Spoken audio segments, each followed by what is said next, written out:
মুভির শুরুতে আমরা একটি ইয়াং ছেলেকে ঘন জঙ্গলের ভিতর থেকে পালাতে দেখতে পাই। মনে হচ্ছিল সে অনেক সময় ধরে দৌড়াচ্ছিল, ক্লান্ত হয়ে গিয়েছিল সে। একটু পরে সে মাটিতে পড়ে যায়। তার ফেসে ভয় আর ফ্রাস্ট্রেশনের একটি আজব এক্সপ্রেশন ছিল, যা দেখে মনে হচ্ছিল খুব ইম্পর্টেন্ট কিছু একটা সে হারিয়ে ফেলেছে।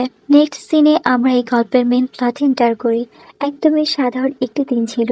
একটি গ্রুপের টিনেজারে একটি গাড়িতে করে ফিল্ড ট্রিপের জন্য বের হয়। এই গ্রুপে ছিল নোলান, বেস, কার্ল, কুইনি এবং রেজি। তাদের সাথে ছিলেন একজন ড্রাইভার, যে কিনা পাশাপাশি একজন ট্যুর গাইডার। তার নাম জোসেফ, যে কিনা একজন ভালো মনের মানুষ। ওয়েদার খুবই ভালো ছিল, সবাই খুবই এনজয় করছিল। এর মধ্যে রেডিওতে একটি নিউজ টেলিকাস্ট হয়, যে কারণে আমরা জানতে পারি আজকের দিনটি খুবই স্পেশাল, কেননা আজ রাত পূর্ণ চন্দ্রগ্রহণ হবে। আর এমন চন্দ্রগ্রহণ প্রতি বছরে একবার হয়। জোসেফ তো খুব এক্সাইটেড ছিল এটা দেখার জন্য, কিন্তু এই ইয়াংস্টারদের এগুলোতে কোনো ইন্টারেস্টই ছিল না।